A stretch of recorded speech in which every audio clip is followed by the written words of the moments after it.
प्रधानमंत्री ने कितने पैसे दान दिए, किस हाथ से दिए, राहुल गांधी ने एक स्पीच में कितने फंबल्स किए, that is not deserving of a prime time debate. There are lots of moments where I think as journalists we know that that story does not deserve to be your prime time debate. You cannot abuse individual reporters. What they are doing basically is what they have been told. And if you want to change a rotten system, you must go after people who have power. These are editors. These are people who are at the top of the hierarchy. I was aware at the age of 17 that if I want to be a journalist and I want to be known, then these struggles will happen, whether I like it or not. I remember landing in the middle of summers, and I had never seen summers like Delhi's. What is this burning furnace? Late in the evening, we were going in an auto, and you'd feel like the warm air is slapping across your face. So that was my welcome to Delhi. Imagine your first break in the BBC. It was competitive, a lot of hands-on learning. TV journalists were like gods. But by the time I entered media, there were too many channels and too many journalists. Right. From what I could see, that post 2014 onward, I think that was the downfall of broadcast journalism in India. I think content creators today are doing a way better job at telling people the harsh reality. At a time when at least the TV media seem to be sold out, as many would say, I think more people are likely to lose their jobs as AI becomes more integral part of newsrooms. Journalism fundamentally is not a very well paid profession. People at the top are drawing a lot of money, but people in the mid-level, in the junior management, or junior most employee, a camera person, a reporter doesn't get the kind of money that they deserve. If our gender ratio is 50-50, our employment ratio should also be 50-50, or at least 40-60, or at least 30-70. Just the other day, somebody I know was trying to employ a person as a reporter. They said, let's take that boy up. He'll be able to come in at any point of time. Tell me that's not sexism. If asking for equal opportunities is acting like victim, I am a victim. I'm saying give me equality. Socio-economic equality. That's all I'm seeking for. If I still don't get paid as much as my male counterpart, even when I put the same number of hours, then I'm a victim. I'm a victim of a society that doesn't believe in paying women for their hard work. In this episode of Beyond the Script, we had the privilege to sit down with Shweta Kothari, a journalist, academic, and one of the most respected voices in media industry. Currently working at TV9 Network, she has over a decade of experience in media and digital industry. She is not just a journalist, she is also an adjunct professor and a guest lecturer at over 20 plus universities. In this episode, we have talked about her journey from childhood to becoming a professional journalist, behind the scene insight of how news is produced and go live, the new age digital media, and practical advices for aspiring journalists. This episode bridges the gap between new age media and the old age media. So if you are an aspiring journalist and have interest in the journalism, this episode is for you. Tune in for this podcast and follow us on Spotify and other platforms for the new updates. So welcome Shweta coming on the podcast. Definitely, like this is my first podcast that I wanted to shoot from a long time. Just go through your childhood, like how was it? Because in the childhood there was a lot of story that change your further life and further teenage and the adult life. So how was your childhood? I remember my childhood being disciplined, happy. I remember I grew up around Dak Pathar and Dehradun, which is in Uttarakhand. Most of my childhood was spent in Uttarakhand. My father was a forest officer, so we were always living in government quarters until I was in class 8th. So I remember most of my very young years were spent in these forest bungalows, government quarters, which were lush green, and being from Dehradun or somebody who comes from Uttarakhand, I think it was a privilege, as opposed to what I see a lot of kids enjoy today, because there's absence of enough greenery, there's absence of enough, rain. I grew up with ample sunshine and ample greenery around me. So I had a very good young life. Obviously, I was the first child, so there were a lot of expectations as the eldest daughter and as a girl child. But that came later. So I think overall, if you ask me how my childhood was, I think it was It was full of lot of fun, and I'm told I was very mischievous. Yeah. I have no recollection now, Yeah. but my mother tells me that I was extremely mischievous as a person, as a young child. Grew up when I was in my middle school, around 8th or 9th class. I think I became more serious. I was good in studies. I was good in extracurricular activities. I was always the class monitor. So I think a lot of expectations started building in when Right. I was in my middle school, around class 8th or 10th, which is when I think I also started discovering my own voice. Okay. I realized that I'm very good with reading, I'm very good with writing, and how do I really put those skills to use? And then came the idea of becoming a journalist, because Okay. if you've been given certain, or you've been blessed with some skills, not really skills, but I believe gifts. Yeah. Skills are things, qualities that you acquire over time. But if you have a knack for something and you realize it early on, then you're lucky. And I think I was lucky because I had a knack for reading and writing and essay writing competitions and debates. So I did all of that from class, I remember class 7th or 8th onward, up until class 12th. And by the time I had passed high school, I realized that perhaps this is what I'm good at and this is what I'm going to do. Okay. So that's the school life summed up for you. Definitely, you were the lucky that you got in your early phase, that you know what you have to do in the next phase of your life. Okay, I mean, definitely it changed a lot in your next decision. So your next decision was college. Mm-hmm. So how you got into the college? Because we are typically like you have to go for engineering, either doctor. So how the phase come out to be a journalist, and what was the reaction of your family? Like, they were supportive, or I mean, what was their reaction? Well, as I said, so after class 10th, towards class 11th and 12th, I started realizing that perhaps those traditional fields like medicine, engineering are not for me. Yeah. But because I had a certain percentage in class 10th, which was above average, everybody told me to go for PCM. Okay. So I took physics and chemistry and maths in class 11th. And the obvious thing to do after you take physics, chemistry, and math is to become an engineer. Right. But I think somewhere in class 11th, when I started reading more about alternate careers and what all can I do apart from being an engineer, because I was never interested in engineering to begin with. And as I was reading more of physics, chemistry and math, I got more aversion to physics, chemistry and math. So I remember at some point I was like, I can't do it anymore. And I think my parents saw it, that she can't do it anymore. And this is a person who's very good in studies, right? So this is a person who's very serious about her life and career. And she's a very serious girl and struggling to really do what she loved to do at some point. So I think my parents also saw through it.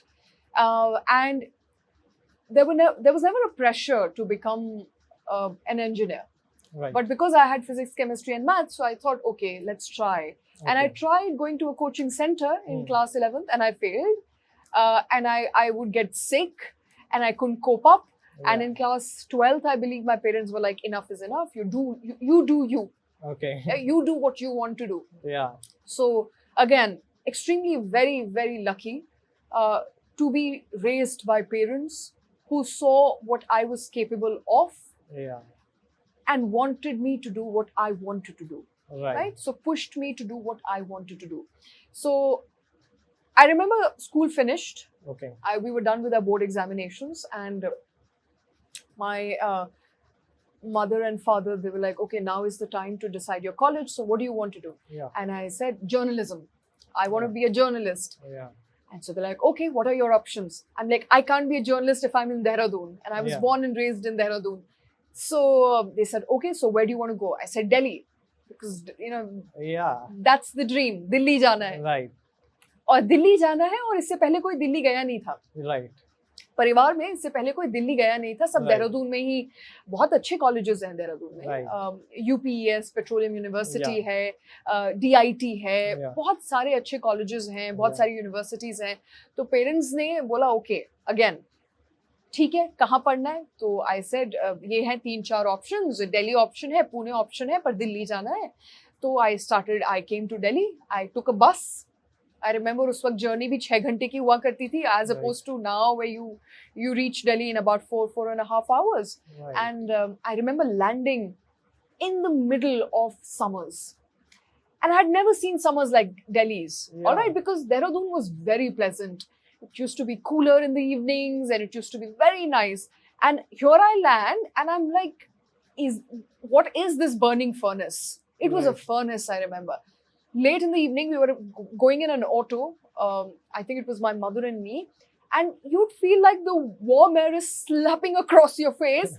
So that was my welcome to Delhi by the Delhi weather. Right. And in that moment, I was like, okay, and I'm so lost and I'm so vulnerable. I remember landing in Delhi and going through a list of colleges, and I'm lost and I'm vulnerable and I don't know what to do. So I appeared for BJMC, which was offered by Indraprastha IP University. So Indraprastha University, I applied to various colleges of Delhi University. There are only handful of few that offer journalism as a bachelor's degree, as a bachelor's course. So I remember applying through all of these universities, and I did get selected in IP.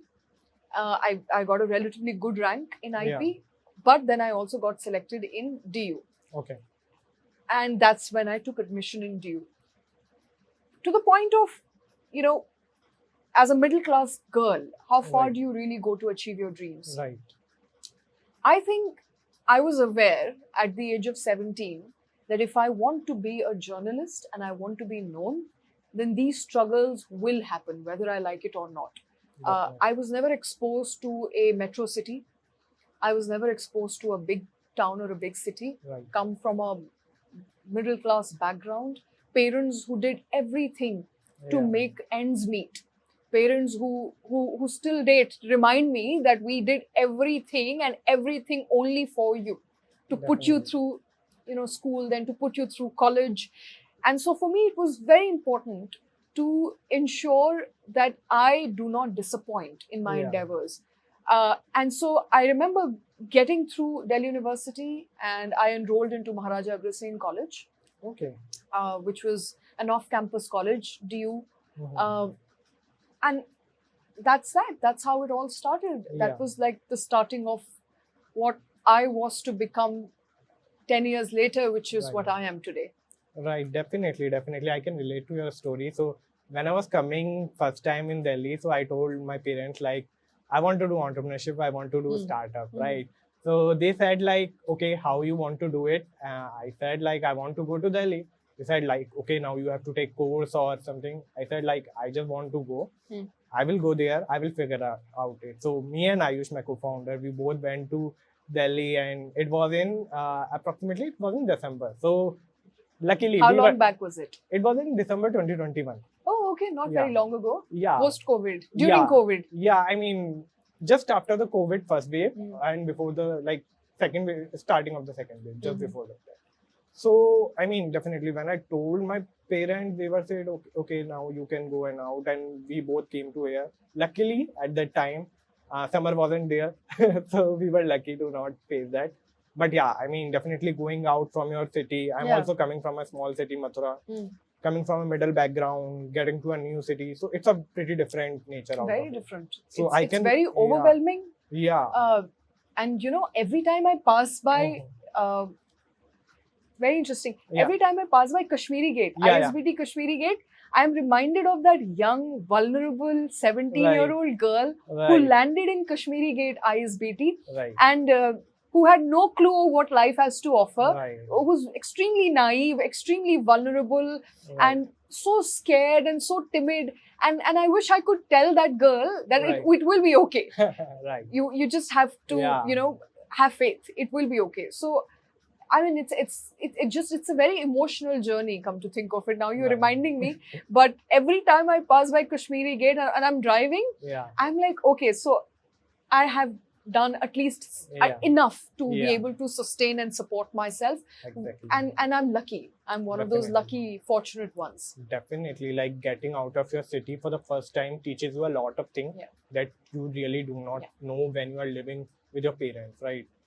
I still remember, like, I firstly go in Kota. I was like out from my parents for 6 to 7 months. I haven't visited them.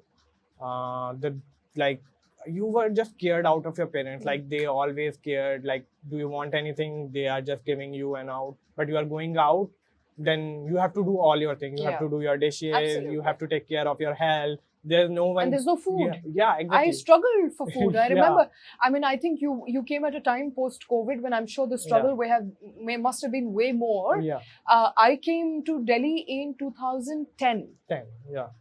And I think my struggle was no food. Yeah. Very difficult to commute from one place to another. Yeah.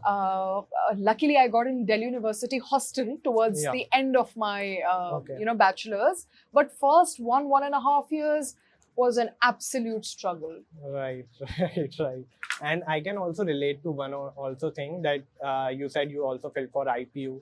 I'm currently pursuing my BTech from IPU University, and luckily our college name is still same. I'm from Maharaja Agricultural Institute IPU of Technology. Yeah. Right. Yeah, and you are from DU, right? DU, yes. Yeah, definitely. So it's a great experience. So after that, like, how was your professional life started once you get into the college and you started learning about journalism and also please take us through your learning of journalism in the college days and then getting a professional first break. I think you have written a blog post for, I'm still not remembering the name of that article. They are from UK. So just take through your process. Absolutely. So I did my bachelor's from Delhi University, Maharaja Agricultural, as I was saying. And then it wasn't easy to get a job. Right. So it wasn't easy to get a job after your graduation, post which I had to pursue my post-graduation. Right. And for my post-graduation, I had a couple of options in India, but as daring as I was, and as much as I would like to push my boundaries, which is what I continue to do till date, I was of the view that if I'm going to do my post-graduation and if I am studying, I'm going to study from best of institutions. Right. So then I started looking for a postgraduate degree abroad. And finally went to University of Sussex because the choice was to go between the US or the UK. Decided to go to the UK. And again, I think one of those extremely, in hindsight, one of those extremely good decisions. One of those decisions that I'm very proud of. So here I am. Now I'm in Delhi for 3 years. Now I decide to go to the UK. Again, a very timid, young 20-year-old, because now I've done my graduation. So I'm entering my post-graduation phase. Who's never traveled outside of the country, whose parents have never traveled outside of the country. I land up in London in the year 2013. Right. And from London, I go to Brighton and I started pursuing my postgraduate degree in multimedia journalism. And the degree was in itself was for 1 year, taught me a lot. I think we were a very solid bunch of people, mix of people from Europe, from the UK, and I was the only Indian, so-called Indian in the batch. And learned so much about their culture, about their media versus our media, how, the difference in the way our medias operate, got a close view of the global journalistic scene. And you know, then I think for me, the big break was then after I finished my post-graduation, I got through in BBC Scotland. So from London, I moved to Scotland. And I was in Glasgow, BBC Glasgow, and I was there for a couple of weeks, I think a month or so. I don't remember very clearly now, but it was a work placement. Okay. So it was competitive, and I was assigned to a team, the investigative team, and then I was moved around to the news team, and then, so a lot of hands-on learning. Imagine your first break in the BBC. Right? What better can you ask for? It's a beacon of journalism. It's a beacon of free press. And that sort of kick-started my career as a journalist. When I was there, while I was there was no provision for post-study work visa. So even as I was looking for opportunities, it was very difficult to stay back. You now have an option for post-study work visa. You did not have back then. It was taken away for those couple of years, right? Which is when I wasn't very lucky. So I had to come back And after BBC, I came here. I started working as a business journalist, and you know, I mean, that was the start. That is how it all started. Yeah, definitely. So you have approximately more than a 9 year of experience. About 10 years. About 10 years, yeah. Because when I was in the UK, I also was writing for the Huffington Post. Okay, yeah, Huffington Post. I was also writing for the Guardian. Okay. So I was a student writer. So yes, 10 years now. Yeah. So you have experience to work with like multiple news agencies and multiple media houses, right? And we have seen a phase, like, I mean, we haven't seen, but there was a phase from our elders have seen, going from like radio news to like TV news. Now TV news is shifting to a digital news, digital platforms and all. And you have seen the both, like you have started from a TV news and now you are going in a digital ways. So what do you think this transformation taking for us? Like how you see this transformation? Well, as I see it, when I started my career, or before I started my career rather, TV journalists were like gods. They were like divas. They were like, they were really sought after. Right. They were very famous people. Right. But by the time I entered media and I got a couple of years of experience, there were too many channels and too many journalists. Right. And very low credibility after a point. Right. Especially I remember after 2014, the credibility of media started taking a beating. Right. So journalism, especially broadcast journalism, started losing its sheen, started losing its, its popularity, and also the impact it had on people. Yeah, its significance. Of which year? Like from where it started losing? I think it started happening after 2014. 2014, okay. Right? A certain regime change, and then, I mean, it's not like it hasn't happened before. There have been times, and I keep saying this, there's no one time when media has been subservient to a certain government. There have been multiple times like these in the past. But I think from what I could see, that post 2014 onward, I think that was the downfall of broadcast journalism in India. Right. 2014 was the turning point when it started losing its credibility, its significance, its face value. Prior to that, you had amazing journalists. You had Rajdeep Sardesai. You had Arnab Goswami. You had people who were famous for doing the right thing. Taking up issues that nobody really took up, and speaking up for the masses. Ravish Kumar, how can I forget? Punya Prasun Bajpayee. These are people I grew up watching and listening in TV. But I believe post 2014, something flipped. And TV journalism started losing its credibility. Okay, now we are going into the digital era, right? There's a two thing happening.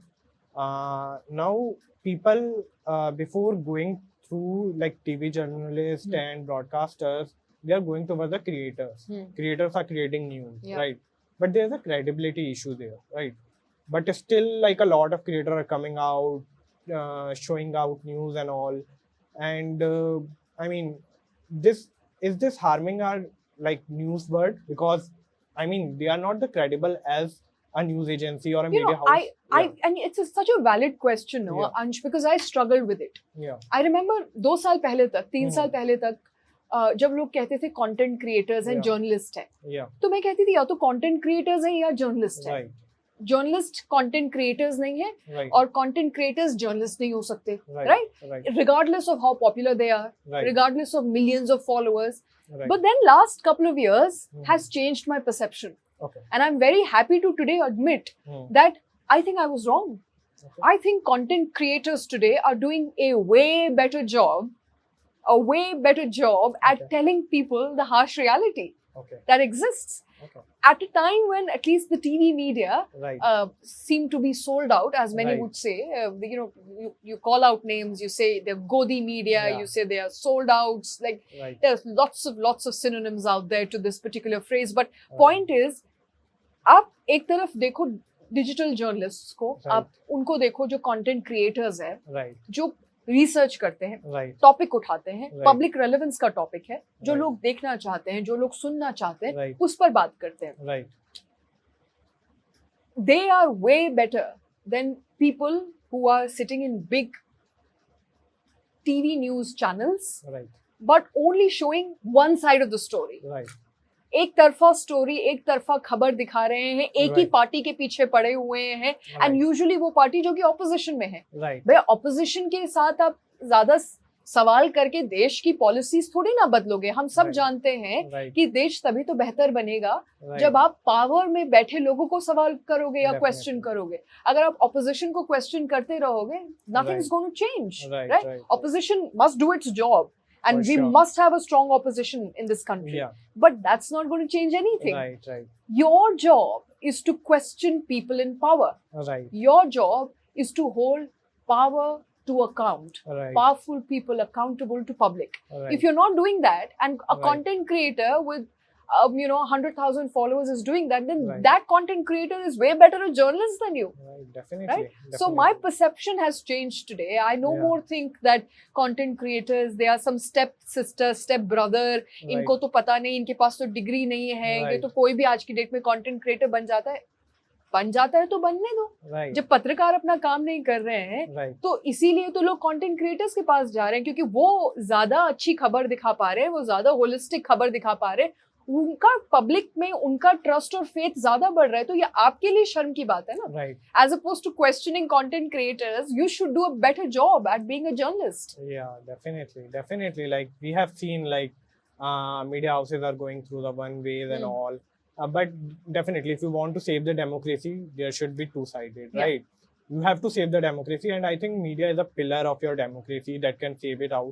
And if you are just playing with it, it will not happen, or it will not save our country, Hmm. right? So, okay, I mean, now we have talked about like a journalist, but the current journalism, the earlier journalism, but now I want to talk about the future of journalism, Hmm. right? Now we have seen a lot of media houses are adapting AI into it, Yes. right? We have seen Ashtak is coming out with AI avatar. AI Right? anchors. Yeah. DD News was coming out with some AI avatars and also how you seeing like is AI is going to take the news journalism into next level, or is it going to stay in there, or maybe they can't replace the real journalist? Yeah. So, from the way I see it, Mhm. firstly, let's talk about where AI is today in Yeah. the newsrooms, Right. right? The integration of AI in Yeah. newsrooms has been very slow, Right. very slow, Okay. right? So, to an extent that I only see people really using AI is to write a story, correct a story, make it Okay. better, make it Mhm. more precise, Mhm. so on and so forth. So you're only using AI or Mhm. Chat GPT for that matter Yeah. to only make your stories better. Right. Right? That's the integration of AI today Right. in daily newsrooms. Right. Now, what will happen if AI was to be integrated fully in the Right. newsrooms? I think more people will lose their jobs. Right. I think more job roles will be made redundant. Right. So you'll not need as many writers. Right. You will not need as many copywriters Right. or copy editors. Right. Right? You would still need fact checkers because Right. you can't rely on AI at all. Right. It's not reliable. It may Right. not give you true and absolute information, which Right. is what I think all of these AI chatbots also say Right. and admit that you Yeah. can't rely on AI. So you would need more fact checkers. You would need more people who can act like a filter, Right. right? So you sit between what AI gives and what people consume. Right. So you sit on the fence Right. as the boundary and you filter out everything relevant and let people only get what is relevant and what's actually true. Right. So I think going forward, more writers will be made redundant, just like when it happened when calculator came into being, right? People who would manually do all the additions, subtractions, their jobs were taken away Hmm. in an instant. So today, if you're only writing, Hmm. right, or you're only paraphrasing, I think your job will be made redundant going forward. As I said, so I think more people are likely to lose their jobs as AI becomes more integral part of newsrooms. Right. It hasn't happened to a point where we were expecting Right. about a year and a half ago. I remember covering the launch of ChatGPT, Okay. and I remember how amazed everybody was, including me, when I was in the newsroom, and we were having a conversation on what sort of change will it bring about? Will it, make us redundant? But Right. I think we've come to a point now where a Right. year and a half later, we know that there is going to be a very fast change whenever AI finally does get integrated in Right. newsrooms, but it hasn't happened yet. It has- So, at least in the newsrooms around me, nobody's lost a job because AI has come into being. On the contrary, I Yeah. think with lots of now tools coming out, Right. lives have been made easy. So, it's easier Right. today to write, it's easier today to generate an image, it's Right. easier today to cull out a video, such as what Right. you guys are doing Right. yourself, right? So, AI, in a way, I think has assisted Right. the process of news generation. Right. So I think that's brilliant, Right. and I think we're only scratching the surface. Right. There's so many more tools to come, Right. and I think maybe a couple of years from now, when I'm sitting here on Right. this side, we'll have a better conversation on what AI did Yeah, to media definitely. and newsrooms. Definitely. What I think, like, the big AI peoples like Sam Altman and all, we all believe in AGI. And AGI is not too far that we are seeing it out. So AGI is artificial general intelligence. Now our data is like our AI, the current AI is trained on LLM, is on a data set that we have trained it out, right? But what we think, I mean, you have listened about the Chinese room theory. So what it does, currently our AI is on a Chinese room. So there is a room, okay? Now there is a room, there is a person who have a lot of books and all. Now you are outside the room. You will just ask your question in that room, and that room, a person will search out the answer from the whole books and out and give it to you. This is how current AI is working right now. But in the future, the AGI will work beyond that. So currently the theories of physics, which are not discovered right now or not solved right now, which will be able to do with the help of AGI. It will be thinking beyond a human. It have emotion. It will have like a kind of that reasoning ability that the current AI doesn't have. So, I mean, definitely that can be a very big disaster. Some people think that, but we also believe that that will change the human life a lot. It will make a lot of changes in the human careers. People will get, the career will always like But get down. you're saying it will be a sentinel being. It will have its own mind and its own emotions. Yeah, exactly. Right. So it's like a human but not human. Yeah. And isn't that dangerous? It is. It can be go dangerous, and like the government is still against the current AI also. Like they regulate. They have multiple regulations and all. In the US, we have seen. In India, it's new that we haven't seen yet. But yeah, definitely there will be a more regulation. Right. But the implementation takes the thing, like how it will be implementing, right? It will get in hands of the humans that currently like a chat GPT that every humans have. So I think the implementation will take a lot. Definitely, like everything have a pros and cons, Yeah, right? yeah. Current AI also have some pros and cons, right? That will also have some cons. But I think if we see the positive points, there's a lot of positive points that we can make with the AGI. Okay, I'm sure. But I think as a journalist, somebody who's also closely covered AI in the past year, regulations around AI, ethical use of AI. Yeah. I believe that we must have enough checks and balances in Right. place. Now, the inventions of humanity, innovations Right. of humanity should not spell doom for humanity. Right. Right? So, inventions, but to a point where it does not harm the majority of people. So, Definitely. if it continues to assist us, Right. I think nothing like it. But Definitely. one must be able to regulate it because it Definitely. should serve human. Definitely. I think artificial intelligence should always serve human and not Yeah. the vice versa. Yeah. I hope our government will take some actions, like some regulation and all, because when internet came, like it is also a dangerous thing, right? Yeah. Because you have multiple Access to everything. everything, right? Then the dark internet also came out and all. But yeah, definitely government have some regulation. They have banned some sites and all. So definitely we will also see that in AI. Okay, now we have talked about AI. I was just like when I was kid, like I'm pretty big on journalists and all. I have seen a lot of journalists like Rajesh Sharma. My father always take on the TV, saw him, and other also journalists, Sudhir Sharma and all. I would love to know how, like, your kitchen of journalism work. Like, okay, from you got a news to get to the viewers, right? So there's a process you must follow, Yes. like getting the news, verified it, and all. So can you take me through that process? Okay, so there is the input desk Right. that gives you an input. Right. And so where do we get input from? We get input from reporters who are Right. on the ground. We get input from companies. Right. We get input from different sources. Right. And different sources can include sometimes internet, sometimes Right. people, so on and so forth. So that's your input desk. The input desk informs the desk in the newsroom that this is a story that is breaking. This is a story that is making news. This is what we have received from our sister channel, or this is what we've received from the internet. And I think this is important. Then the main desk, the Right. editorial desk, decides whether this story should be pursued or not pursued. Okay. If it's important and it's to be pursued, then we figure out what all do we have. Do we have enough footage? Do we have enough confirmation on this story? Is everybody talking about it? Is it even worth doing? Right? So an editorial decision on a story is taken by the news desk.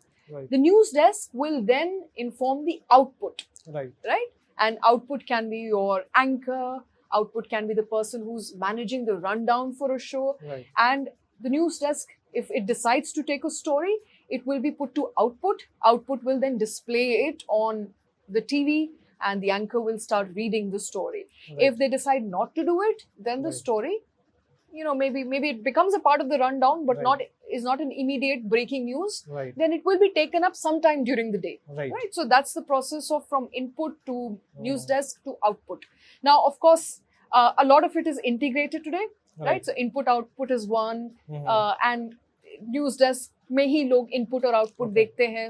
So there's been a lot of integration, which is Right. what we've seen in the past couple of, I think, years now. Right. And people want one integrated sort of newsroom जहाँ पे input और output पता है आपको कि कौन है. लेकिन हर व्यक्ति हर काम करता है. Everybody does everything because you want people who can do it all. Right. Right. Definitely. So that is how things stand today. Yeah. So from getting a news piece to verifying it to seeing what all elements you have. Right. You have enough pictures? Can you get a reporter live? Can you get somebody to stand up from the newsroom? It's called a newsroom live. Okay. And speak on the story, right? Okay. So just today, for that matter, Indigo is facing a lot of glitches in its system. So Okay. while I was on my way to record this, Right. Indigo was facing a lot of systemic glitches, Okay. as a result of which passengers are stranded everywhere. Okay. So if you were to be at the airport, which is very close Right. to where we are, you would be stranded at the counter because the Right. counters are slow, check-ins are slow, everything is slow, and Yeah. boarding is slow. Right. And therefore, it can potentially become a big story. Right. Now, how did we get to know about it? Passengers started writing about it, Right. right? And people who cover aviation, such Okay. as aviation reporters, Okay. aviation experts, Hmm. started giving us feed. Mhm. They started telling us, okay, this has happened. They started in their own groups. They started telling the desk, Okay. the input desk, that Yeah. this is a story that's happening in aviation. Right. People are stranded, so on and so forth. And Indigo also tweeted about it. Yeah. So the input then quickly takes it to the news desk and Right. says, okay, this is an important story. People are stranded. We must break it now. Yeah. And then you see it on screens. So that's Yeah. the process. I mean, definitely.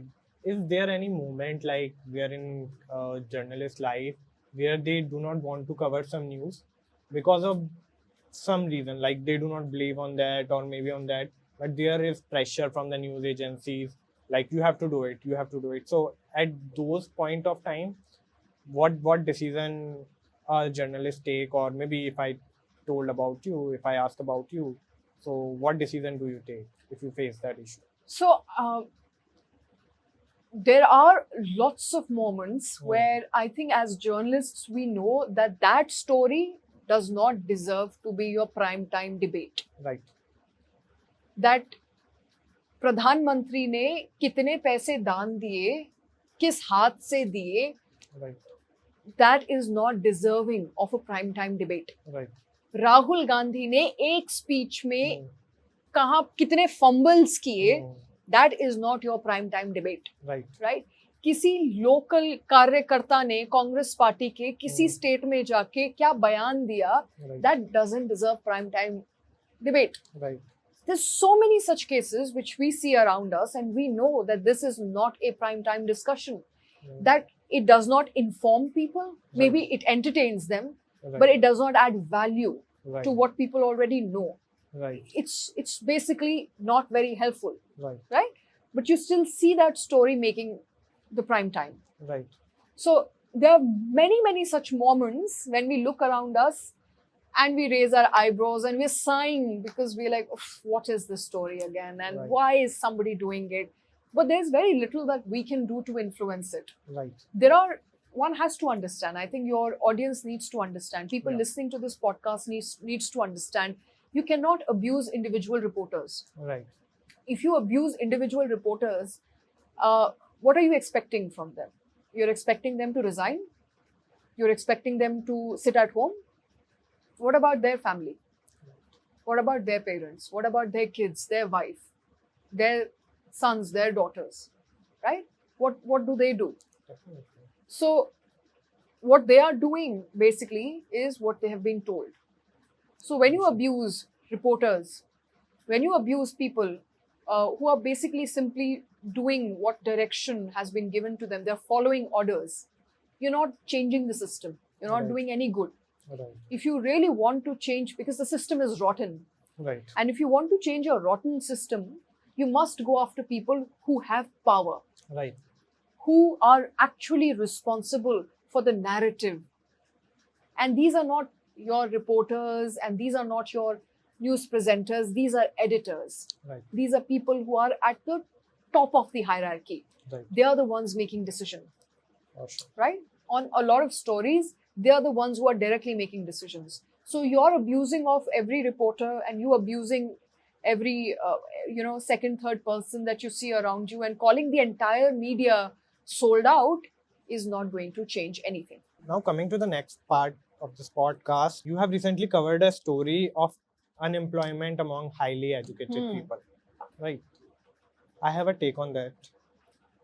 What do you think? Like, it's a government issue, or it's a human skill issue?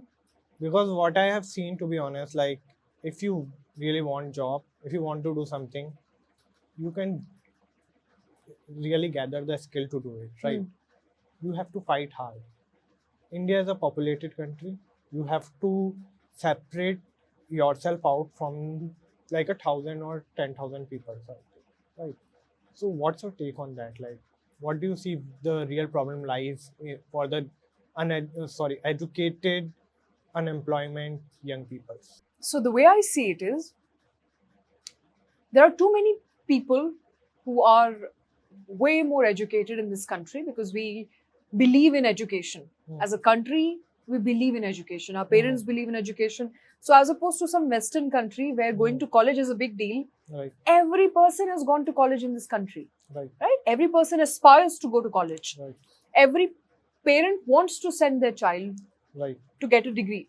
Right. So obviously, the number of people who have access to education Right. and who have a higher degree are far more, Right. right? Now comes the point of getting a job. Right. So there are very few limited number of jobs, Right. limited number of government jobs, Right.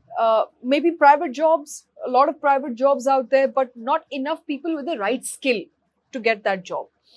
Our problem is, as a country, and this is not me saying it, Right. this is the experts, the HR people, Right.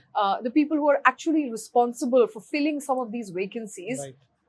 people I have spoken to, they Right. say that we have a pool of resources Right. that needs job, Right. but does not have the right skills Right. for that job. Right. So our problem is that while we have a lot of educated people, we don't have a lot of skilled people, Right. right? So we Right. don't have people who have the skills needed Right. for a particular job. And what's mostly missing is interpersonal skills, Right. right? People who can put their head down and work, but when it comes to talking to each other, being a team player, communicating your needs, communicating Right. your KRAs, and so on and so forth. So basically, interpersonal skills are missing big time. Technical skills are missing. Right. So we focus a lot on book education, Right. text book driven education. What we don't focus on is education that empowers you to do a job better, Right. which is where I think we're lacking majorly. Right. So it's a educational problem, our educational structure Yes. that has been Educational carried problem, forward. and also let's also remember we don't have enough jobs today, as many as we should, right? To cater to the 1.3 billion people, 1.4 billion people, right? So we just don't have enough vacancies to cater to these many people. It's a Right. billion plus population, Right. and you have very limited handful of job opportunities, both government and private. Okay. So clearly we need more vacancies as well. So it's not like one solution for all of it. It's a problem that requires multiple solutions from multiple stakeholders. Okay. We need to change our education system. We need to make it more skill based as opposed to textbook based, because I know a lot of people जो कि college से पढ़ के आते हैं, they are extremely good in school, extremely good in college, scholars. But when it comes to skills, they have none. So they did not get any skills in college or school. Then obviously the problem of having not enough vacancies. There are skilled people who struggle to find the job that they want because there are just not enough vacancies, right? So it's a population problem. It's a problem of not the right kind of systemic changes in education that we should have had. And then of course it's a problem of not having enough jobs out there. And it's a reality. And I see, government trying to, every time I speak to somebody, the government comes back and says, look at the periodic labor force survey data. The periodic labor force survey data will tell you we're doing a lot more when it comes to employing people. Our unemployment rate is minuscule.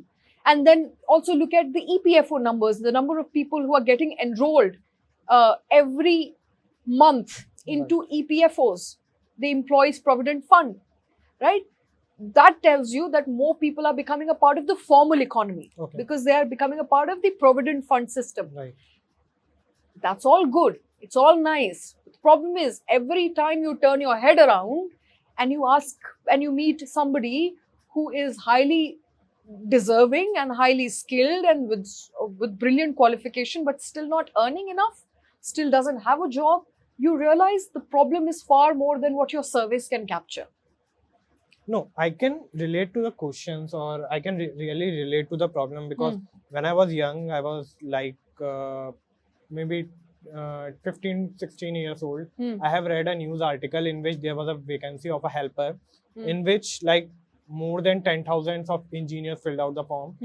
More than like thousands of master degree holders have filled the form, and there were like a couple of PhD holders for a helper position.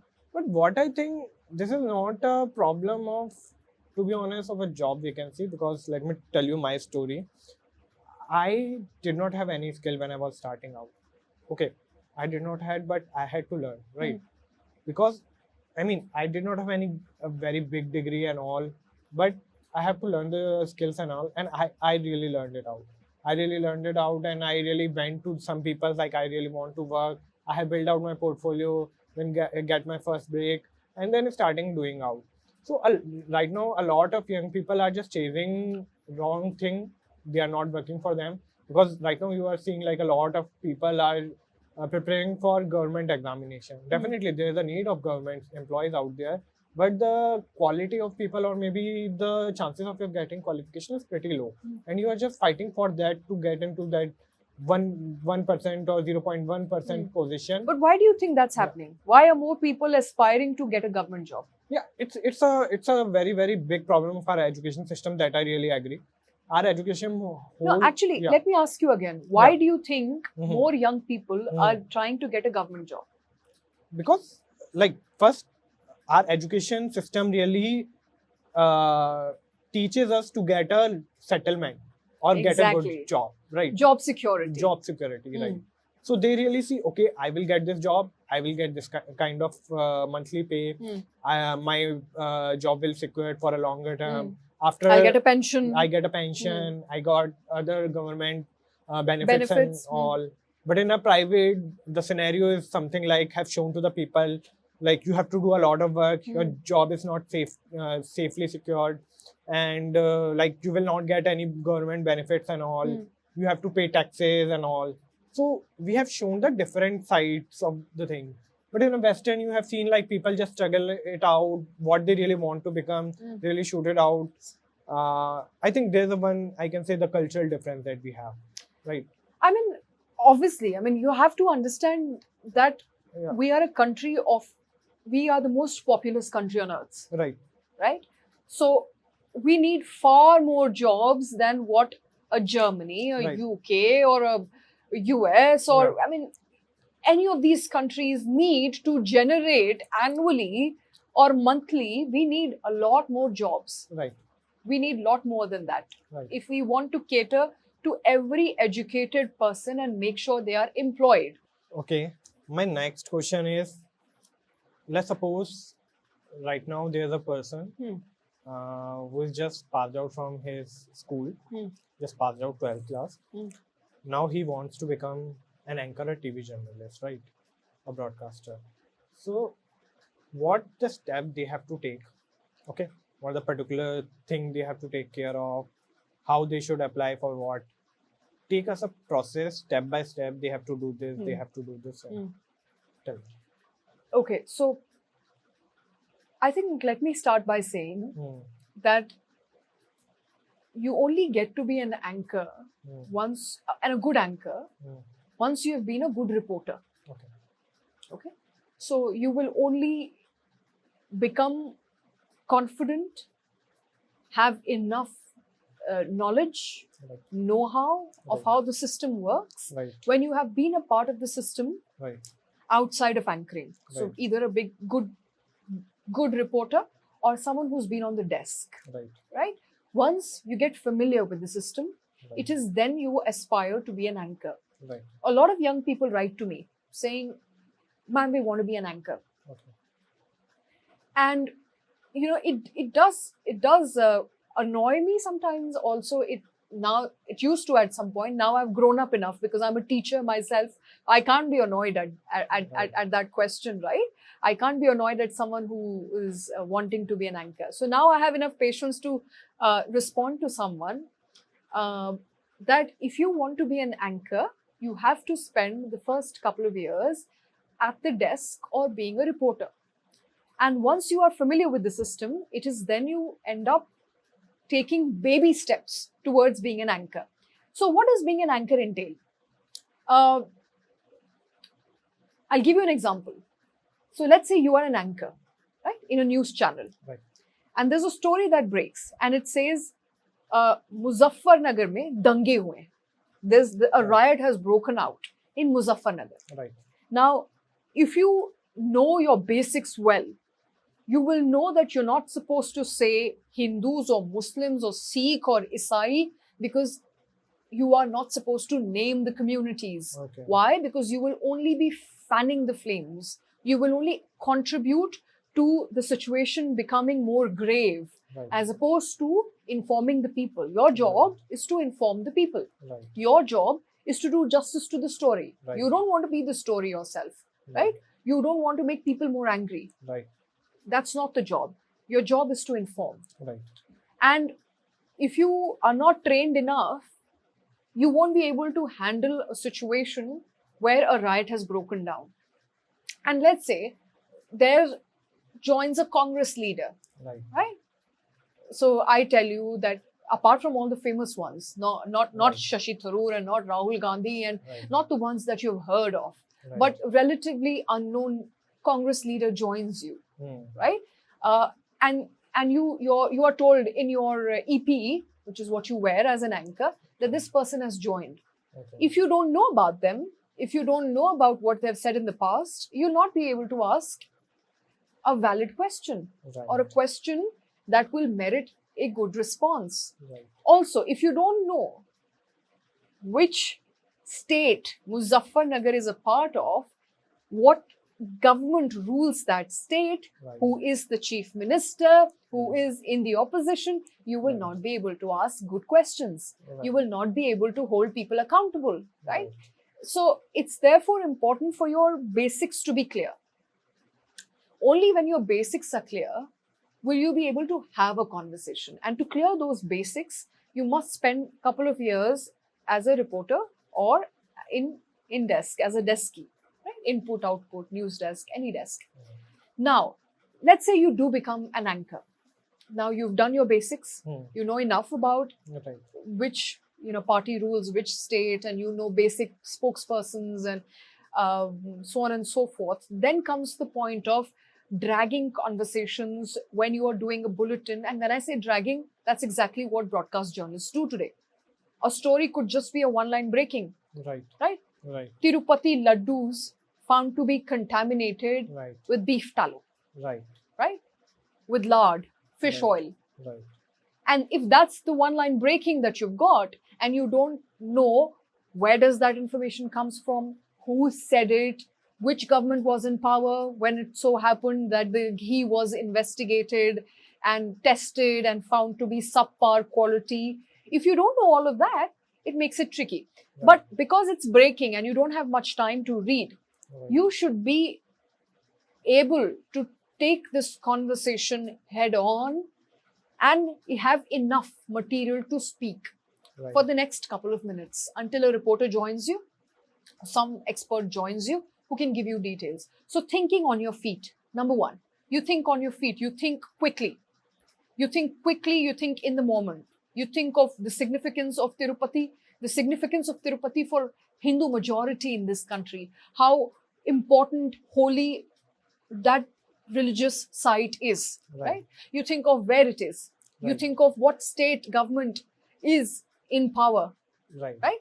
And then you start informing people accordingly. If it's a one-line breaking, it makes it very difficult for you if you don't have a lot of information, right? Meanwhile, you ask for more information, you start Googling more information. So you're thinking on your feet. You are a very quick thinker. You're able to put together everything that you know in the next 3 to 4 minutes, right? That is number one. Number two, you are unafraid, unabashed to ask questions. You are, one may say impolite, but the other may say shrewd and a good journalist, right? Ask tough questions. Why this report? Why now? Why politicize it? Right? And so on and so forth, right? So you ask tough questions. That's number two. Number three, you are a good listener. You have to be a great listener. And I tell, because I also teach, I think this never came up in the conversation, but I'm a teacher of journalism. I teach broadcast journalism to postgraduate students in Jamia. And I think one thing I tell them very often is that while you are a fabulous speaker and you are a great communicator and you can really convey your ideas and feelings, it's equally important to be a great listener. Definitely. Don't love the sound of your own voice and speak too much, or don't allow the other person to speak, which is a criticism today of broadcast journalism, right? That it's become a shouting match, that the anchor doesn't let people speak. Right? You don't want that. You want people to be made richer when they listen to your conversation. For them not to feel drained. For them not to feel like, oh, ये तो Big Boss का episode है. It's not Big Boss. It's news. You should. It's incumbent on you to maintain sanctity of news. And the only way you can really maintain the sanctity of news is when you allow the expert that you have invited to really communicate what they feel. Now, as you said, like you are also a teacher, right? You are currently visiting lecturer at Jamia, and you are also an adjunct professor at Bharatiya Vidyapeeth. Adjunct professor. So how's your experience as a teacher? Like, what you see the next generation have different from your generation in the journalism category, and what is the one, like a great piece of advice you want to give, like just a single line, or if you want to tell them follow this, what would be? Okay. So, how's my experience been? My experience has been, and to my own surprise, it has been great. Speaking to young people, you realize that they are so motivated to be good journalists. And there's so many of them. So while I'm teaching currently at 2 institutions, I also often go as an external examiner to lots of colleges, especially in IP University. So you realize that there are so many journalism aspirants. Every college I go to has at least 100 students who are pursuing BJMC, or they're pursuing, other courses in journalism. So obviously there are a lot of people who want to be journalists. We don't have enough journalism jobs. Not all of them will end up being journalists. So that's just one part of the story. The other part is how they are as people. That has been surprising to me. So one of the professors I spoke to told me that, this generation has not seen an opposition voice because all of them grew up in this regime, in the current Modi government regime. And since they became adults in this regime and they became conscientious in this regime, therefore, they don't know what opposition voice is, right? They have only heard one side of the story. And so they're more likely to be biased. That's not the case. You can never take reasoning out of an Indian. I think it's so surprising that despite growing up in a regime where they never saw TV debates where people in power were questioned, they never saw conversations or heard of conversations where people who are actually ruling this country, the government that is actually ruling this country, has been asked tough questions. They've never seen an interview of the Prime Minister which was not staged, pre-recorded, staged, questions already sent way in advance. No honest conversation, no hard questions, no follow-ups, right? So these people grew up in that reality. It's a bubble reality. They don't know what opposition means. They don't know what good journalism, at least on TV, means. And yet, they are very well reasoned. They know what it is to question. They know why they should question. And they're not irrational. Right? So, आप कहते हो ना, आप हिंदी में कहते हो ना कि आपने किसी को इतना भ्रमित कर दिया है कि वो उसी भ्रम में विश्वास करते हैं. बच्चों को इतना भ्रमित कर दिया है कि वो उसी भ्रम में विश्वास करते हैं. मुझे नहीं लगता ऐसा है. अब एक विद्यार्थी से जो मैं मिलती हूँ, every student I meet, barring a couple of students, barring a few students, हर जगह होता है variety of opinion. सारे के सारे पत्रकार, बच्चे स्पेशली इतने जुझारू हैं, इतने अवेयर हैं अपनी रियलिटी के, और ये भी जानते हैं कि टीवी में जो ये रोज नाटक नौटंकी दिखाया जाता है, ये नौटंकी ही है. This is not entertainment at best. This is not journalism. So journalism is what you read in the papers. Journalism is what you see through, various content creators who have a better voice, who are asking more tougher questions. Right? So despite growing up in this regime, these kids are way more informed than you expected them to be. So, as I said, you can't take reasoning out of an Indian. I believe, I'm very proud of the fact that, we are often called the argumentative Indians because we are argumentative. We fundamentally are conditioned to be people who want to chase more. We want to be better versions of ourselves, right? We want to grow. And we want to grow fast, and we are aspirational. And so therefore, we will not sit back and we will not let someone fool us, right? So these new kids have changed my perception that even as they were conditioned in a bubble-like environment to only think pro-government and not ever think anti-government or never question the government on any of its policies, they do end up questioning the government on its policies. They do ask hard questions. In their own experience, they ask questions on women's safety. They ask questions on infrastructure. They ask questions on poverty. They ask questions on jobs, right? They ask questions on, okay, Ram Mandir, but what about that hospital? What about those many number of doctors? What about those educational institutes that you were trying to build? What about our citizens' fundamental need for a better life, right? So, you can sell them all the lies. The broadcast media sells them all the lies, but they end up asking the right questions. That's been surprising to me. So that's been my one great learning from teaching all these people, that, you know, they are really driven and they're really motivated to be better journalists. Hopefully, they'll be better than us. Yeah. Right? So I think despite all the propaganda, Yeah.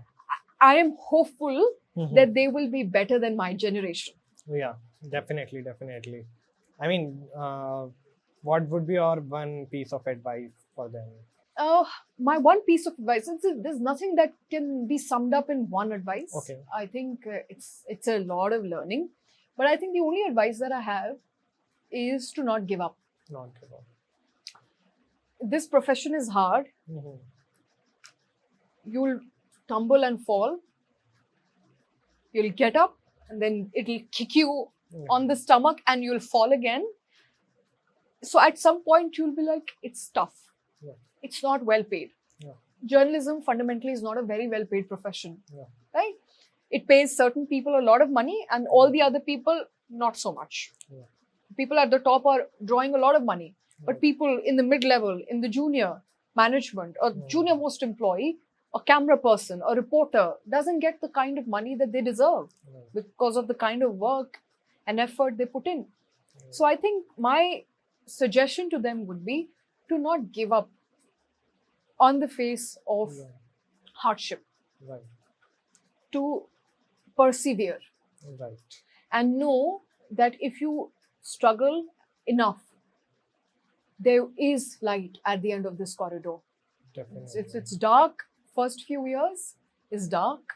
It's difficult, but there is light at the end of this corridor. And also remember, if you give up, then nothing will change. If you want to change something, if you want to be people who are leaders in the newsroom, you want to bring about positive change, then you have to persist. Then you must persist. Sure. Otherwise, nothing changes. And we can all sit on the fences and keep criticizing. Sure. But until we actively try and do something about it, nothing is going to change. For sure. I also keep that word into my mind always. I really love that word, being persistent. I think a lot of people really give up when they see a few negativities, a few bad moments in their life. But if you really want to achieve, you should write this in your head that you do not have to give up, being persistent in your journey.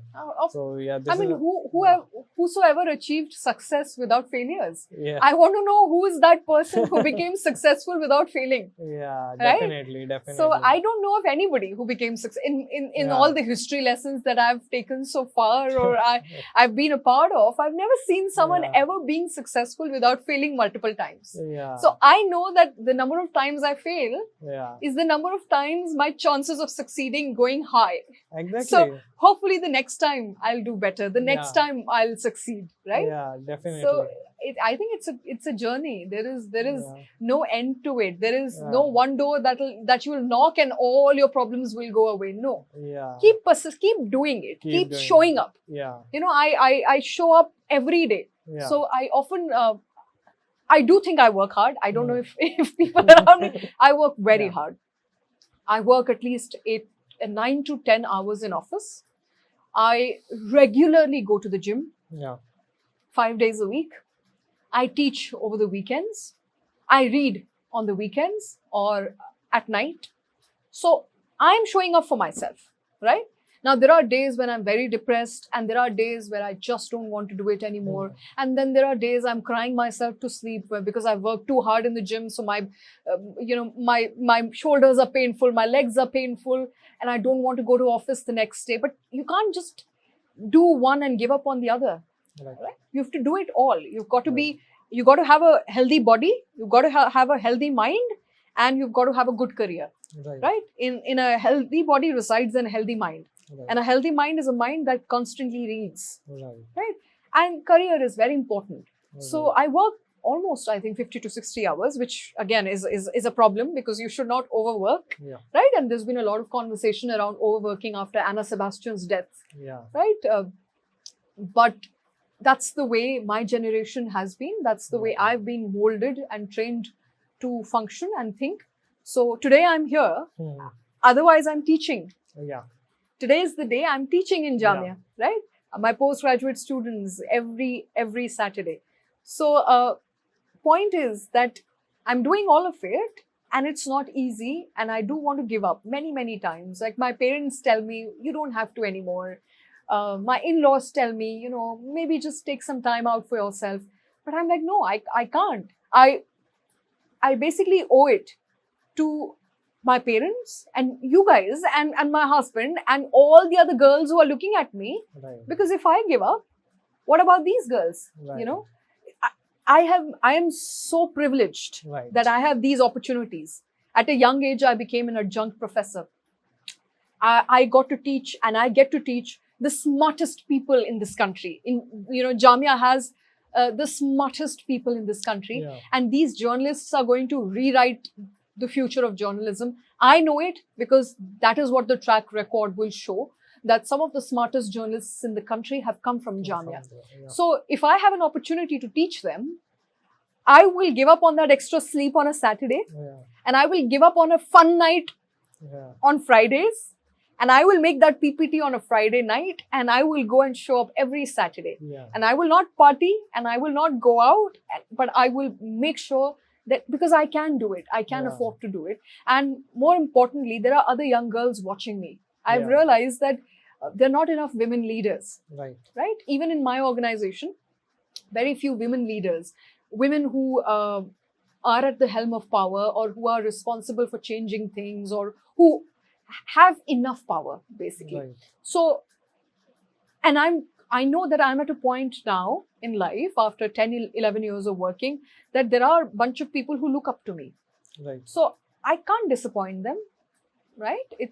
It's a privilege to be given an opportunity to work, to be here with you sitting and speaking. It's a privilege. So I could have not come all the way 30 kilometers, but here I am because it's a privilege, right? I could have just slept on a Saturday afternoon. I would be like, okay, might as well sleep. But I won't do that. Yeah. I will show up. Every time someone calls me, I will show up. Every opportunity I get, I will take it. I will do anything because that is what it takes to be successful. Right. Showing up, no matter what. Right. Definitely, like that's the thing separate you from being average. If you are coming into the life and you are living your life, so you do not want to be an average person doing the average things. You definitely want to do all of the things and get best out of it, right? You have a capacity of yourself and you really want to get the best out of your capacity, right? So I think if you are doing the similar thing that everyone is doing, you are not definitely going in that way, right? You have to do something different. You have to get out of your comfort zone. If you really do not want to wake up at early morning and you really want to go to gym in the early morning, you have to do it if you really want to make your fitness. No, I mean, and important for more than fitness, I think you're right. Fitness, absolutely, has to be a top priority, especially when you hit 30s. Yeah. Right? So, and also remember, it helps with your mental health. Right. Your sleep is regulated better. Right? So your mental health, your sleep, it all ties into going to the gym. Right. Being persistent, showing up. Even if you're not losing weight, that's not the reason why you're doing, why you're going to the gym, why you're exercising. You're doing it because you are exercising your muscles. You're retaining muscles because there's muscle loss after a certain age. So you want to retain that muscle. And also it regulates your mood. Your endorphins are high. So I think it's a win-win for me. I mean, after a certain point, it becomes a muscle memory. So for example, if you're going gym for 5 days a week, right? Now, if you're not going for like 2-3 days in that week, you're still feeling like, why am I not going? Oh yeah, absolutely. I can't afford to miss today. I went to the gym this morning. And then I came here. So point is that I can't miss because then I will beat myself about it. I'm like, how could I miss? It's like brushing your teeth. You can't miss, right? Like there's no way out of it. You have to do it and then comes everything else. So I think it's very important. More for your mental health, for your physical health, everything. Definitely. So now coming to our next question.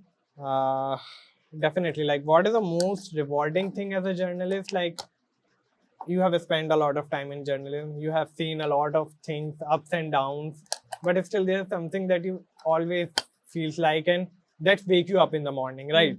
For example, for me, like when some user call me or I call some user and they say, "Oh, sir, what product you have created? I'm really loving it. It made my life easy and all."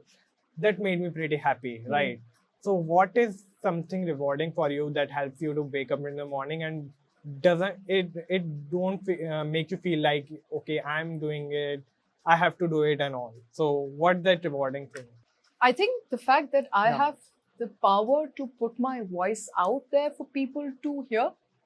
I think the fact that I have the power to Yeah. inform people, to Yeah. educate them, uh, to help them make more informed choices Right. as voters, as investors, as citizens of this country.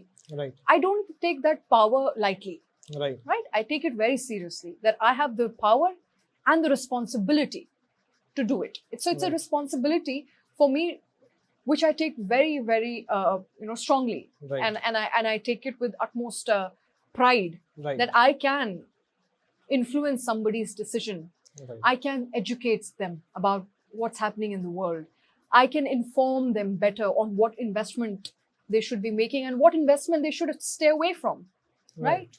So, what sort of things that you should stay away from, and what to eat, what not to eat, all of that. I mean, because I'm a policy journalist, so I'll tell you my average day. It can begin by doing a story on 12 varieties of cake from Bengaluru, which have carcinogenic substance, which is they can cause cancer. Okay. So I start with that story, and my day ends with Sensex falling 1,000 points today on the back of the turmoil in the Middle East, right? Right. Or stay away from futures and options trading, right? Because SEBI, the markets regulator, says that you are likely to lose money here, Right. right?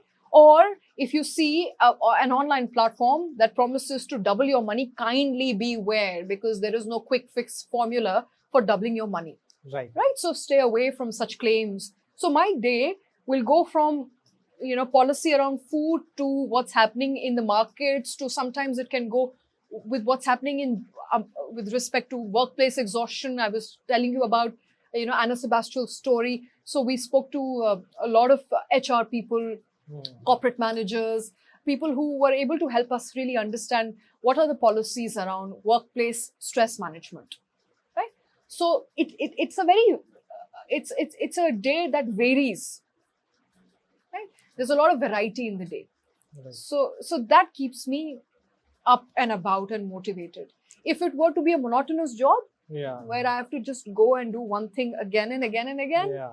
I don't think I'd be cut out for it. Yeah. Maybe I would have given up by now. Yeah. I can't take monotony.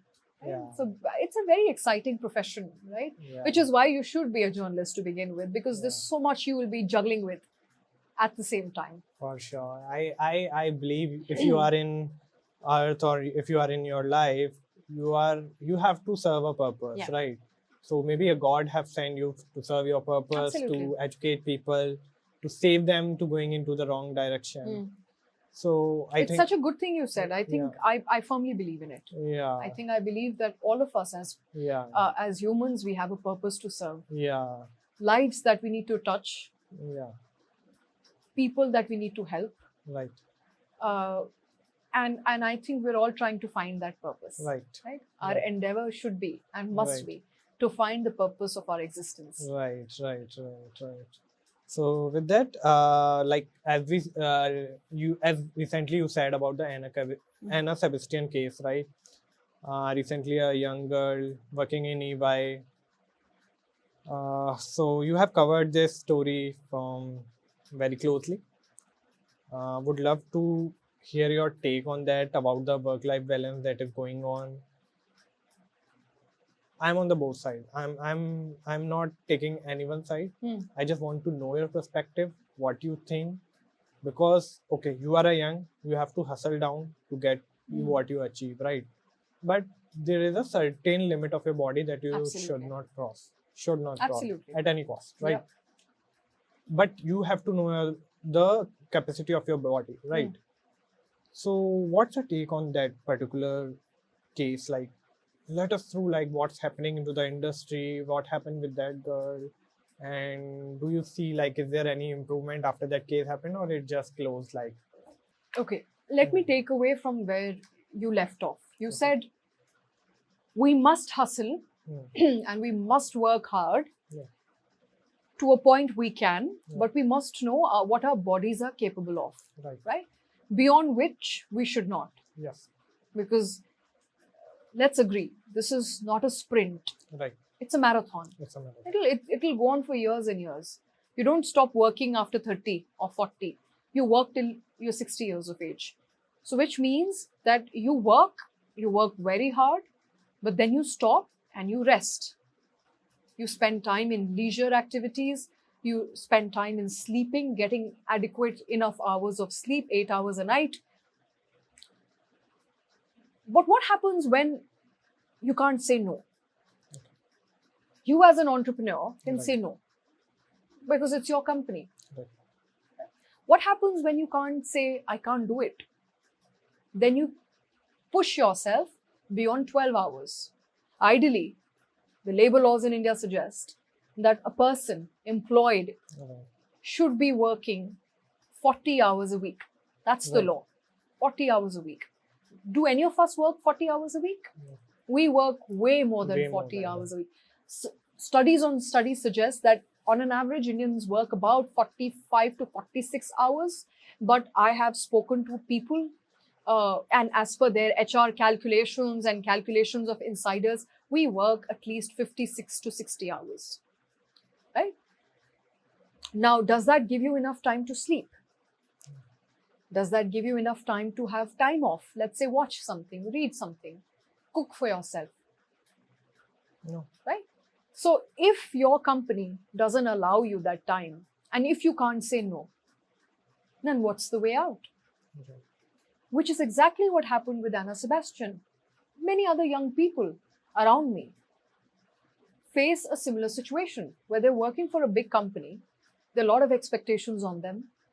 They know that they are known as people who have been hardworking. Their entire life they've been hardworking. They have been celebrated for being hardworking, such as Anna, the topper, CA topper, school topper, college topper, right? So there's that pressure Right. that this person has abilities which are beyond normal. This Right. person can do it all. This person has never failed. So if you are that person who has never failed, or you're that person who's carrying the expectations of her parents, her family, the society, then that person can't say no. Right. Because you can't just simply call up your parents and say, I've resigned. Right? Right.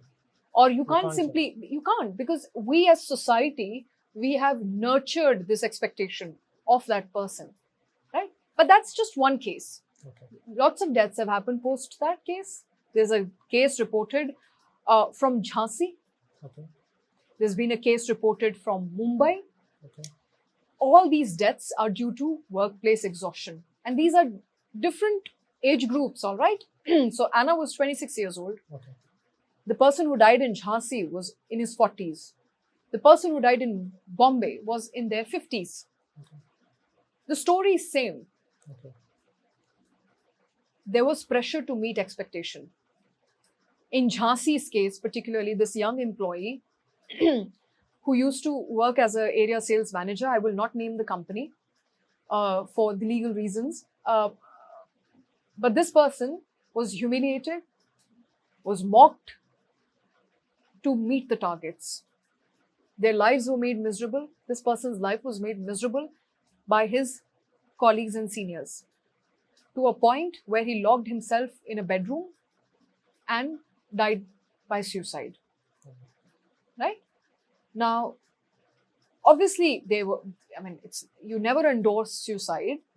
And a lot of people say, oh, you could have done other things, you could have resigned. You could think from that person's perspective. They were so helpless that they thought that this is the only way out. Right? This is the only way out. This is the only way I can save my family members. and myself any further trouble. And he wrote a 5-page letter Okay. naming people who shamed him, who made his life miserable, to reach the targets, to meet the targets. And then similar case happened in Bombay, where a person who's a bank manager, Okay. a public sector bank, so they say, there's not much work in public sector banks. Not true. Yeah. This employee was complaining to his wife that there is a lot of pressure. He jumped from Atal Setu, he jumped and died. Right? Now, all these people who are either dying by suicide or who are dying of exhaustion or overwork, they don't choose this death. They didn't choose their life. Right? Now, could they have been stronger? I'm not somebody who has a degree in resilience or a degree who's not a mental health professional. But as a human, I know that a lot of people find themselves in a situation where they can't get out of. Right. And not everybody has the same strength. And you can't expect everybody to be resilient. You can't expect everyone to say no. So we must therefore make workplaces better. We must have fixed working hours. We must ensure that no one person is humiliated, treated badly, belittled, abused in any way. Mental health must be our priority, right? Getting work done at the expense of someone's life is not legally or morally correct, right? So let me therefore say, for once and for all, we are not a country anymore where you can exploit people. We are not a country anymore where you will get cheap labor. We are a country of people who know what their worth is, and you can't make us work for 60 hours, 70 hours, no. And for people who propagate the idea of 70-hour work week must know that times have changed, right? They were working in a generation, in a decade where India was not this advanced, where we hadn't achieved what we have achieved in the last 3 to 4 decades, where we may still be a third world country and a low income group country. We are in the middle income group, lower middle income group country. We don't have enough per capita income just as yet, but we are not your cheap laborers, right? Don't treat us like one. Give us the same rights you will give to a person sitting in the US. Give us the same sort of benefits you'll give someone in France or Italy or Germany or the UK, right? The reason you outsource work to us is because you think we'll give you more output and we are cheaper. Fine, we are cheaper, but don't expect twice the work that you would expect from somebody who's sitting in UK. Their life is not more precious than an Indian life. Definitely. Right? Don't treat us badly. Don't misuse us. Treat us as equals. I think it's time that, despite all the economic disparity and the fact that, we are still not that developed yet, we are getting there. We are the fastest growing major economy in the world. Yeah. So it will be your loss if people don't want to, in India, people don't want to work for you. At the same time, we're not your cheap labor force market anymore. Right. We know what we deserve, we know our rights, and you better give it to us.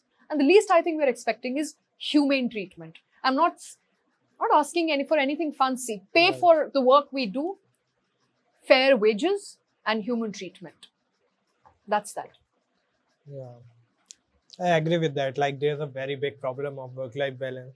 There's a few cases that we have seen, but there's how many cases that has been not recorded yet, right? People are getting exploited in their career and their work offices and all. But yeah, definitely there is a need to solve this problem on a very large way. Yeah. And I think as much as that company or the people involved with her, we are also kind of responsible for that, because we as a person put pressure on other person. Like, as a parent, like, don't take about like anyone's parents, but yeah, definitely parents put pressure. Start from there, and then the society people put the pressure on the that person, and then a few more person comes out and say like, okay, you have to do this, you have to do this, you cannot left a job, you cannot be sit without a job and all. We are kind of equally responsible for these kinds of situations, and we have to look up on ourselves. So yeah, with that, I would like to ask one more question to you. So you have appeared in the TEDx 4 times, right? 6 times. Six Actually. times. Six Okay. times, yes. Okay. So But who's counting? I was looking about yourself more and more. So I got to know about your few TEDx. I have listened a few. I have listened the IMT Ghaziabad one, and the other was DIS reversible one, Riverside. Huh? Riverside one. So tell me about your experience as a TEDx speaker, from the first experience when you got it, how it really feel to you, and now being a 6-time TEDx speaker, how it feels like. Nothing's changed. Okay. I think the idea was from the start up until now to get people to listen to what I have to say on a certain topic. Share my experience with people. So I remember my first TEDx talk was about the menace of fake news. Yeah. I don't remember the year exactly, but I think it was 17 or 18. I think it was 2018 or 19. If my memory serves me right, it was around that time, right? 18 or 19. So this was the time when fake news, the phenomena of fake news was at its peak. People were dying. There were not enough fact-checking mechanisms in place. The world was, India rather, was still waking up to the difference between disinformation, misinformation, misuse of WhatsApp and other social media sites. So I think in that moment I realized that I think it's an important topic, something that we need to start having a conversation on. And when I got my first invitation, I'd already given lectures at a lot of places, and so I wasn't very scared. I don't remember the last time I've been very scared of ever speaking in public. Also because I've been doing it now for a while. But I think for me the idea was to make people talk, leave them with something that makes them feel richer. When I say feel richer, have more idea of a certain topic that will affect them or is affecting them. And since then, I've spoken on various topics. I've spoken on journalism. I've spoken on what is a good journalist, the idea of seeking truth, so on and so forth. So, and then I think my last was DIS Riverside. My last TEDx was that. I think that was the last one. I think since then, I think every year that I get invited, the idea is to talk about something that affects people, talk about something that make people think, have a dialogue, have a conversation. Although TEDx is not a platform to have a dialogue, dialogue is two-sided, but just get people thinking about those ideas that plague us as a society. I think it's every time I've appeared on a platform like that, I think I've been made richer by what my fellow speakers had to say. So it's been great. Nothing's changed. Nothing changes for me. I think it's a job. I see it as a part of the job. That's it. So definitely, like, we have a lot of inspiration in our life that change our life trajectory, and we really get inspired by it. Do you have any inspiration in your life who have inspired a lot to you? Absolutely. I think growing up, I think you had a very few female journalists, barring Barkhadat. So obviously she was somebody I aspired to be. And I learned a lot from growing up, her reporting around Kargil, and after that on NDTV. I used to watch, I remember, We the People with so much curiosity. And every time, every episode, there was a lot of learning. I think those were days where you would learn a lot from broadcast if you were to be watching some of these shows. And this was, again, an era where conversations was possible. And since then, I mean, not just Barkhadat, I've grown up watching Ravish Kumar, Punya Prasoon Bajpayee, Arnab Goswami before, in his yesteryears or in his early days when he was still, I believe that he was doing good journalism. So I think all of these people were an inspiration when I grew up. As a feminist, I looked up to a lot of strong women leaders. So women leaders in India, read a lot about them, Indira Gandhi to Margaret Thatcher, was inspired by a lot of what they bring on the table, and was also informed of the fact that it's not easy to be a woman in business or a woman leader. It takes a lot out of you. And if I were a man and a woman with the same skills, same experience, it will be a bit easier for me if I were a man as opposed to being a woman. So there are still those hurdles to cross. There are still those, glass ceilings that you have to break as a woman in business, as a woman journalist. So it's been an endeavor. It still is an endeavor. And hence why I also teach, hence why I also support a lot of young girls, because I believe that as women, we must stand up for other women. We must reach out to other women. We must empower other women. I've seen that often, very often, women are so insecure of other women, unlike men, They do a high five, they correct each other, they're all good, they're all teaching, there's feedback, there is very little hurt, a lot of learning. But amongst women, there is so much competition. And rightly so, it stems from the fact that earlier there were not enough seats at the table. So women had to compete for that one seat. So there was so much inter-women competition, right? You were fighting a fellow woman to compete for that one seat. Now there are lots of tables, so a lot more seats. So you're not fighting another woman. You should be mentoring another woman. So I'm a firm believer that as women, we must stand up for other women. We should mentor more women. We should help them so that they don't see the kind of struggles you have seen because you were a woman. Right? Has to be a fair chance for all, regardless of our gender.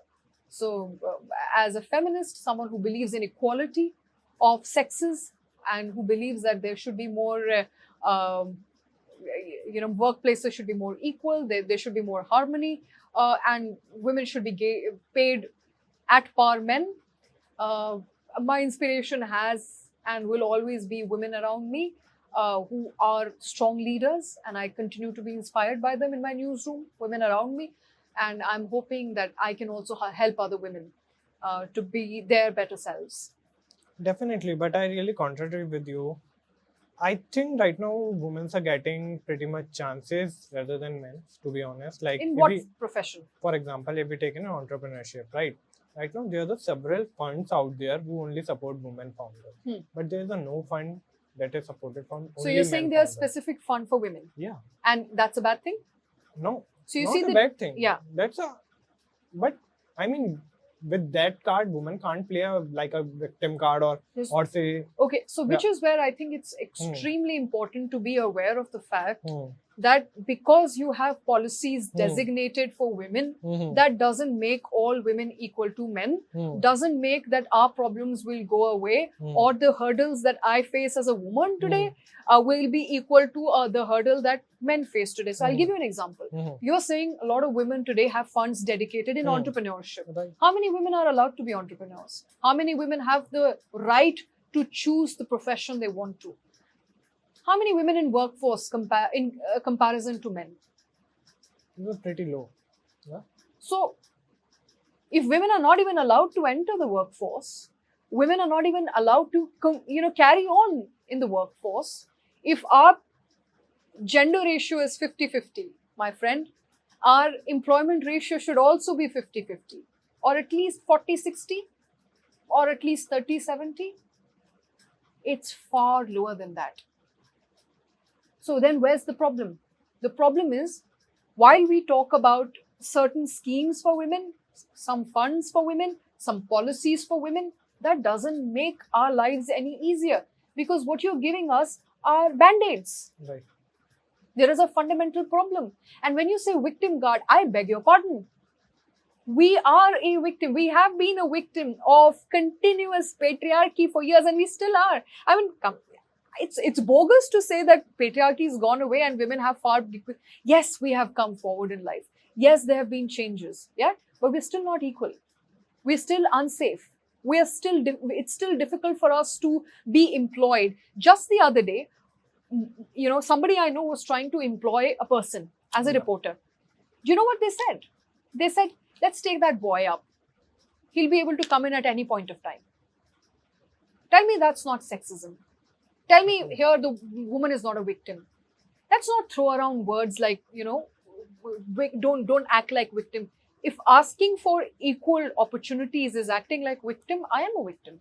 If asking for basic rights, to be safe, to get equal money, I'm not asking for more. No, I'm not saying give me better. I want to triumph over all men.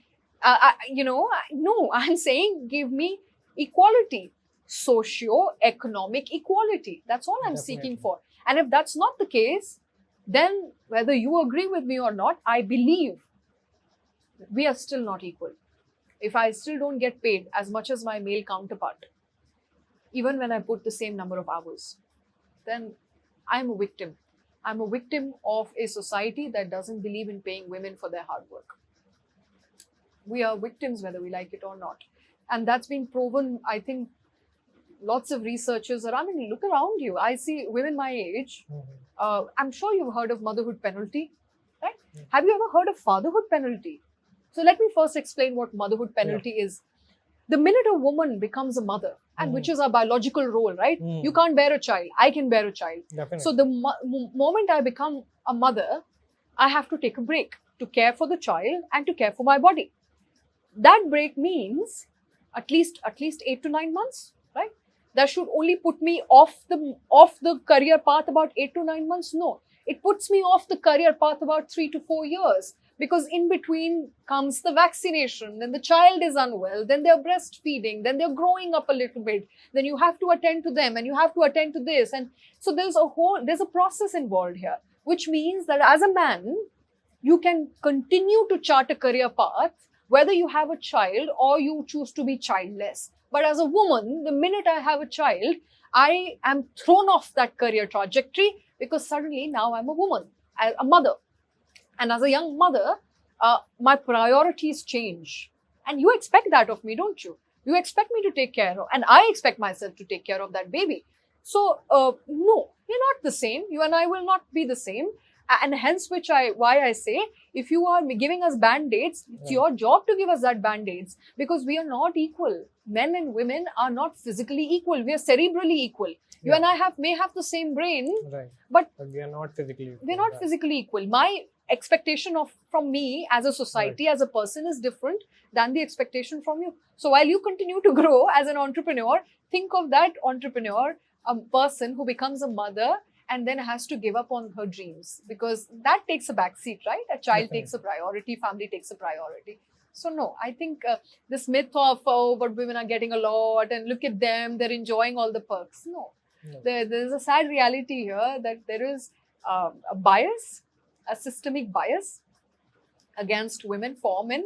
And I see it around me. I see no woman in leadership, at least in many organizations around me. I don't see a woman in leadership. There is a dearth of woman representation. I'm like, who should I look up to? All my bosses are male, right?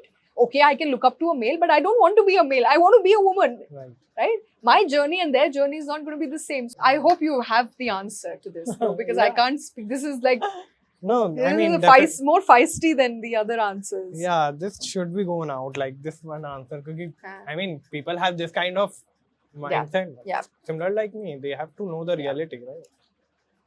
But yeah, it was amazing.